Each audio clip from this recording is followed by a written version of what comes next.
greenhouse update. So yun, ito na lang yung for harvest natin. Nabawasan na rin ng 2 linya, 3 linya.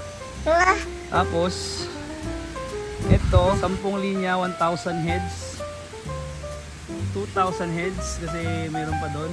That would be for New Year and Christmas. So pipilitin nating punuin lahat doon sa kabila at gagawin nating tig 13 lines. So yan, 13 lines, 1,300 for Christmas. Yes! And 1,300 for New Year. So yan, yun yung greenhouse update natin.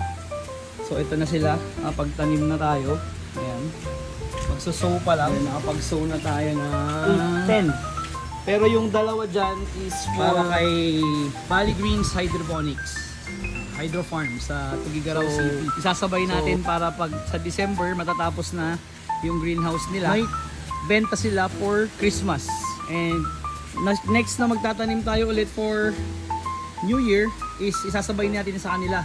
Kasi 7 days lang or 6 days lang yung pagitan ng Christmas tsaka New Year. So magtatanim din tayo para sa kanila kasi ongoing pa yung construction ng greenhouse ni Valley Greens Hydro Farm. Yan. So abangan. Green Minded Hydroponics.